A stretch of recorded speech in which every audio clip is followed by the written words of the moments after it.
Kingdom के एक शांत भूले हुए कोने में सुनहरे खेतों के बीच और पुराने बरगद के पेड़ों की छांव में गुरु ज्ञानेश्वर रहते थे।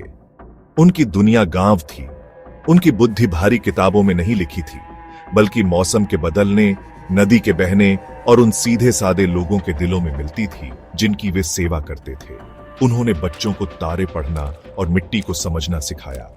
वे जड़ी बूटियों के राज जानते थे जो इलाज कर सकती थी, और प्रकृति के तालमेल को जानते थे जो शांति लाते थे। उनका ज्ञान व्यवहारिक था, अनुभव से पैदा हुआ था। गांव वालों के जीवन में बहती एक कोमल धारा की तरह उनके बोझ को थोड़ा हल्का और उनकी मुस्कान को थोड़ा उज्जवल बनाती थी। वे उनके शिक्षक, उनके मार्गदर्शक और उनके दोस्त थे।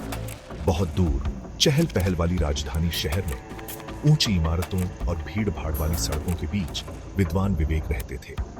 उनकी दुनिया प्रयोगशालाओं और पुस्तकालयों की थी, मशीनों की गूंज और पुरानी किताबों की गंध से भरी हुई थी।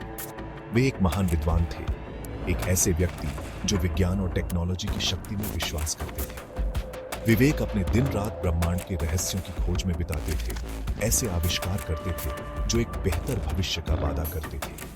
वे सर्किट और फार्मूलों, ऊर्जा और परमाणुओं की बात करते थे। तर्क और इनोवेशन के माध्यम से मानवता की सबसे बड़ी समस्याओं को हल करने का लक्ष्य रखते थे। उनका दिमाग सिद्धांतों और प्रयोगों का एक विशाल सागर था। तेजी से बदलती दुनिया में प्रगति का एक प्रकाश स्तंभ एक दिन एक शाही संदेशवाहक उनके दरवाजे पर आया। बुद्धिमान राजा विक्रमादित्य, एक ऐसे शासक जो ज्ञान को सबसे ऊपर बनाते थे। उन्होंने इन दो रिमार्केबल पुरुषों की कहानियां सुनी थी। उनका मानना था कि गांव की बुद्धि और शहर का ज्ञान एक ही सिक्के के दो पहलू थे। उन्होंने उन्हें एक निमंत्रण भेजा, एक सुनहरा स्क्रॉल जिसमें उनके दरबार में उनकी उपस्थिति का अनुरोध किया गया था। राजा देखना चाहता था कि उनकी अलग अलग दुनियाएं कैसे एक साथ आ सकती हैं। वे समझना चाहते थे कि गुरु की प्राचीन बुद्धि और विद्वान का आधुनिक विज्ञान उनके लोगों को पाने के लिए कैसे एकजुट हो सकता है। यात्रा शुरू हुई, एक प्रकृति के दिल से दूसरा मानवीय महत्वाकांक्षा के केंद्र से। राजा के निमंत्रण पर जंगल की रात की तरफ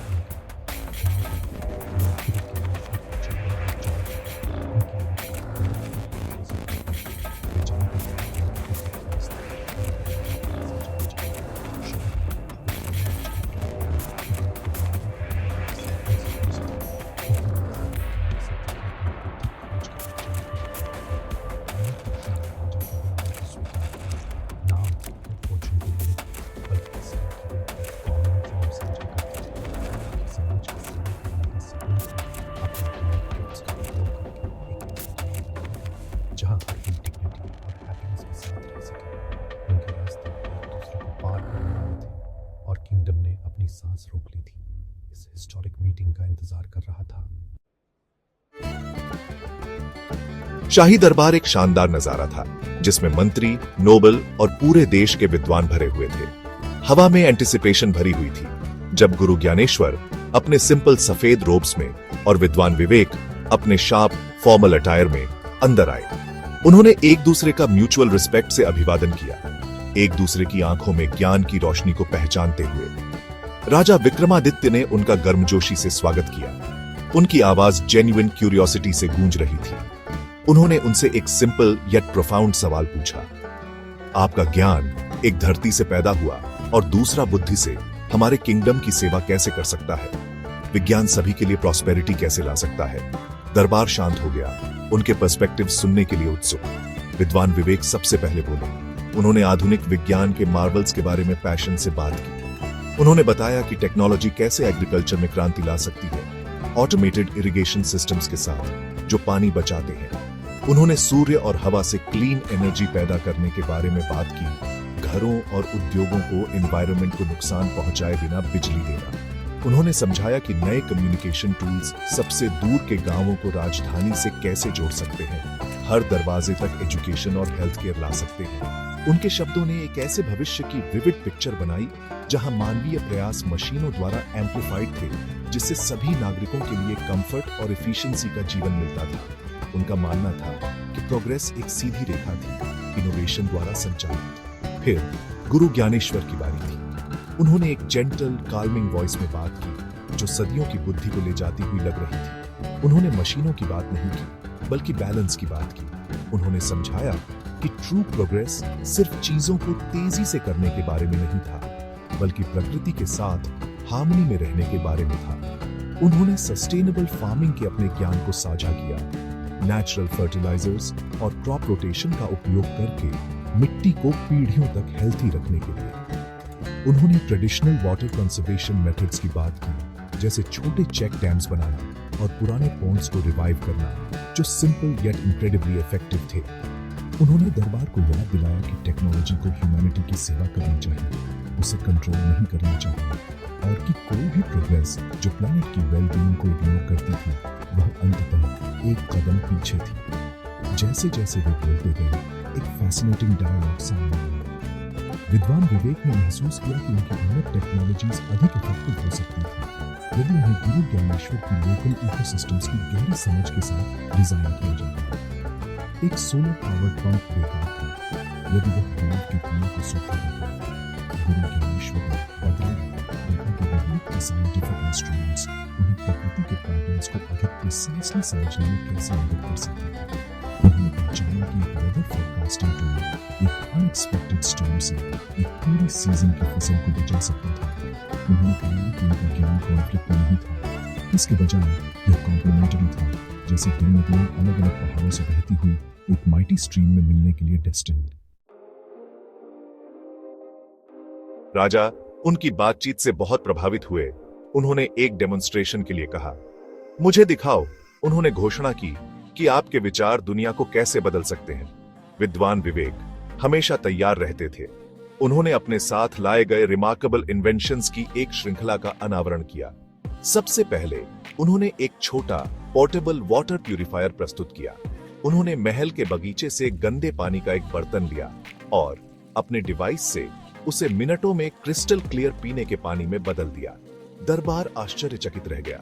उन्होंने फिर एक सीड सोवर का प्रदर्शन किया, एक सिंपल मैकेनिकल टूल जिसे एक सिंगल बुलक द्वारा खींचा जा सकता था। बीजों को परफेक्ट डेप्थ और डिस्टेंस पर बोना, एक किसान की एफिशिएंसी दोगुनी करना। ये कॉम्प्लेक्स इंटिमिडेटिंग मशीन्स नहीं थी, बल्कि एवरीडे प्रॉब्लम्स के लिए प्रैक्टिकल सॉल्यूशंस थी। गुरु ज्ञानेश्वर ने एक थॉटफुल स्माइल के साथ देखा। फिर वे आगे बढ़े और अपनी तरह का एक मार्वल प्रस्तुत किया।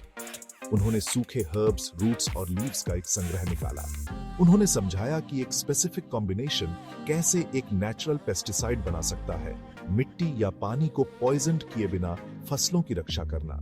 उन्होंने दरबार को दिखाया कि कुछ पौधे जब सब्जियों के साथ उगाए जाते हैं तो मिट्टी को एनरिच कर सकते हैं और हार्मफुल इंसेक्ट्स को रिपेल कर सकते हैं। उनका डेमोन्स्ट्रेशन टेक्नोलॉजी का नहीं था, बल्कि एक गहरे इकोलॉजिकल नॉलेज का था, एक विज्ञान जो सदियों से परफेक्टेड किया गया था। उन्होंने उन्हें दिखाया कि प्रकृति स्वयं सबसे एडवांस्ड लैबोरेटरी थी, एक हेल्थी और सस्टेनेबल जीवन के रहस्यों को पकड़े हुए।